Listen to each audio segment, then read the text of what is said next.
welcome back to our channel, and for our today's video, I'm gonna show you how you can sign in or to get an e-travel. So e-travel guys is used every time na lumalabas or pumapasok tayo ng Pilipinas, and this is required. Required lang siya sa international guys ha, hindi sa mga domestic flight. More on international flight ang kailangan merong e-travel. So before, I created a tutorial on how you can sign in if you have a Philippine passport. And right now, ipapakita ko naman sa inyo yung process kung paano kayo makakapag-sign in or create ng e-travel if you have a foreign passport. Anyway guys, let's start. So first guys, you have to click this. Yan, click here to sign in. If you have an eGov app or an account, you can sign in using this one by clicking this. Pero kung wala, okay lang din, you can click the create an account. First, you have to enter your email address and then click continue. And then you will receive an email on the email address na nilagay ninyo, and you have to enter it here. And you have to create your password. So make sure guys na yung password ninyo is at least 12 characters. Merong at least uppercase and lowercase na letter. So yun yung capital and small letter. And then at least meron siyang symbol and a number para tanggapin nila yan. And then you just have to re-enter it here and then click the continue button. Dito na tayo sa onboarding personal information, which is you have to take a photo and upload a file, and then you have to choose between Philippine passport or foreign passport. So if you have a Philippine passport, you have to choose that. And today, since foreign passport ang ating gagawin ngayon, let's click this one. Ayan. And then you have to enter your name, middle name, last name.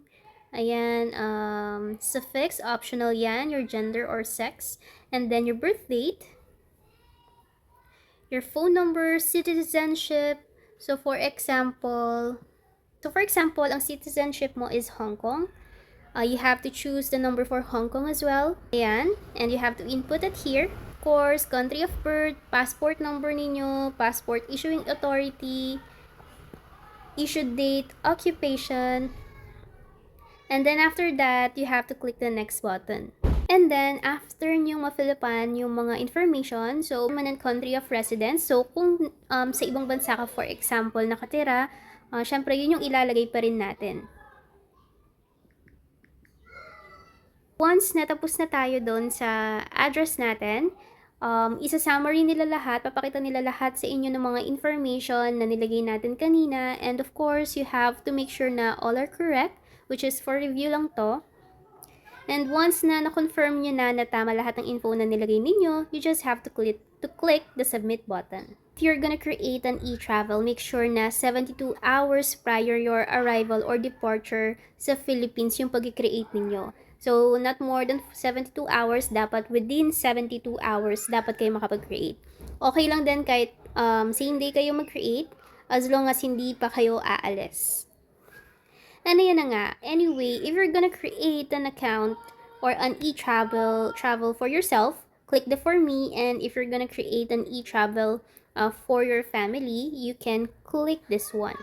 So if it's via air kayo pupunta or pupunta dito sa Pilipinas or aalis ng Pilipinas, click the air. And if via sea, kung barko ang gagamitin niyo, click the sea. Now, you have to choose if arrival or departure yung inyong gagawin. So, if arrival, that means you're gonna enter the Philippines. If departure, ibig sabihin, manggagaling kayo sa Pilipinas at aalis kayo ng bansa. So, for example, dun tayo sa arrival sa Philippines, which is this one. Click natin yan. And ayan guys, so you have to fill up the new travel declaration, which is ayan, Philippine arrival via air. You just have to choose the reason why you're coming in the Philippines. Like, is it for business, conference, education, government or official mission, health, holiday pleasure, or vacation, incentive, or kung ano man yung dahilan ninyo. You have to choose, and then traveler type, or are you a passenger or a flight crew? So, flight information guys, anong airline, and flight number. That means anong airlines yung sasakyan ninyo. Mababasa nyo naman yun sa ticket or kung kanino kayo nagbo-book. For example, sa Air Hong Kong tayo. And yung flight number ninyo. And makikita nyo naman yan sa ticket ninyo or itinerary.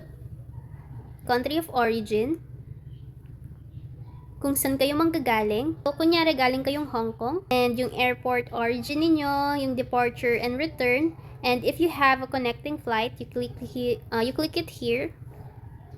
And yung destination ninyo, airport destination. And yung arrival date ninyo, kung kailan kayo darating dito sa Pilipinas. After that, destination upon arrival in the Philippines. So, once na dumating na kayo sa Philippines, saan kayo pupunta? Meron ba kayong pagstayan na residence, hotel, transit via airport? So, you have to choose. And then, click the next button. And if you're gonna stay in a hotel, guys, you have to input kung anong hotel yan. Or you can search it here. Or if it's a residence, guys, just click it. Or this. If transit via airport naman, you can click which airport and country of destination. Declaration, guys. So, countries worked, visited, and transited in the last 30 days. So, this is optional. And if you have any history of exposure to a person who is sick or known to have infectious disease in the past 30 days, so you have to answer that yes or no. And if you were sick for the past 30 days, you have to answer that too. And then click the next button. So almost the same lang din talaga ng process nung sa tutorial natin from the Philippine passport. So may mga questions lang na tungkol sa origin niyo, pero almost the same lang talaga siya. And of course, yung mga Philippine Customs Declaration. So, dito naman guys, yung baggage declaration. So, all goods when imported from any foreign country daw, including the previously exported from the Philippines, shall be subject to duties and taxes, exempt when specifically exempted. So, you have to read all of this guys para alam nyo kung ano yung mga dapat nyong dalhin, ano yung mga hindi nyo dapat dalhin, and as well as kung ano yung mga dapat ninyong i-declare. So, ito naman yung general declaration nila, like yung mga currency or yung amount na maximum na pwede nyong dalhin. And if lumagpas kayo doon, you can declare it naman to the customs and so on. So, you have to carefully read all of these guys para hindi kayo maharang once na dumating na kayo sa Pilipinas. Click mo lang yung yes if you have anything to declare, baggage or currency. And if no, you just have to click the no button. So, try natin i-click yung yes.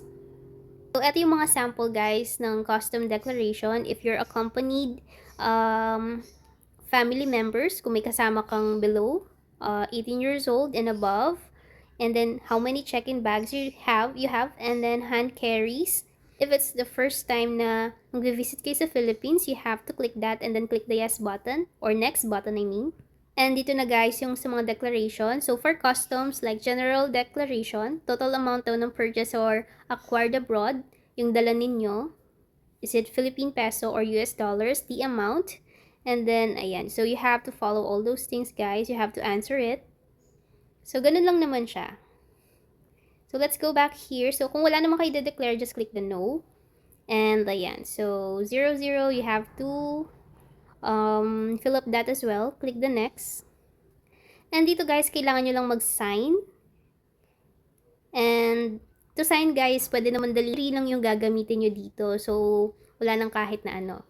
Just right here guys, using your finger. And ayun. So, kahit hindi naman exact ng pirma nyo, okay lang yan. And then, click the next button. So, if you want to add your family member for Etravel guys, you can do so. Pero kung mag-isa ka lang naman, okay lang. Although, mas mabilis lang kung say isang declaration nyo na lang ilalagay yung mga family members ninyo. So, again, you have to read all the informations na pinrovide ninyo, check if merong mga mali. And then, once na na-confirm ninyo na tama naman lahat, you can click the next button. So, after that, guys, you will receive a notification that you have successfully signed in on Etravel, and you will get a QR code na ibibigay ninyo once na nandito na kayo. So, scan lang nila yan. You can also receive an email for your QR code. It's either ayan na siya. And you will also get an email from them regards to your QR code. So, napakadali lang talaga guys. Either foreign or Philippine passport.